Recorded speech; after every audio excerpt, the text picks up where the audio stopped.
बरतानिया की royal society दुनिया के अमीर तरीन शख्स और टेक्नोलॉजी के अरबपति एलॉन मस्क को साइंसदानों के मारूफ इदारे से निकालने के मुतालबे के बाद रवा हफ्ते एक अहम इजलास करेगी। डॉन अखबार में शाया गैर मुल्की खबरसां इदारे AFP की रिपोर्ट के मुताबिक 1960 में कायम होने वाली रॉयल सोसाइटी खुद को दुनिया के बहुत से मुमताज साइंसदानों की फ्लोशिप के तौर पर बयान करती है और आलमी साइंसी कम्युनिटी में कलीदी आवाज समझी जाती है। इससे कबल Albert Einstein, Isaac Newton, Charles Darwin, Benjamin Franklin और स्टीफन हॉकिंग भी इसके अरकान में शामिल रहे हैं। तहम 2018 में फेलो मुंतखब होने वाले एक्स के मालिक एलॉन मस्क के बारे में अरकान की जानिब से तशवीश का इजहार किए जाने के बाद तंजीम ने कहा कि अब वो अवामी ऐलानात और फेलोज के रवैयों से मुतालिक उसूलों पर तबादला ख्याल करेगी।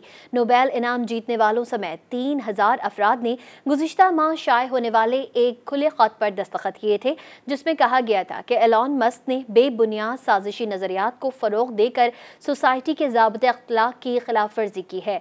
मुहक्किकीन का कहना है कि एलॉन मस्क ने 2022 में सोशल मीडिया साइट पर कब्जा करने के बाद एक्स में तब्दीलियां की।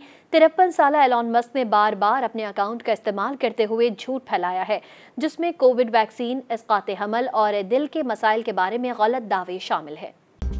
मज़ीद न्यूज़ अपडेट्स और डिजिटल स्टोरीज के लिए सब्सक्राइब करें डॉन न्यूज़ पाकिस्तान।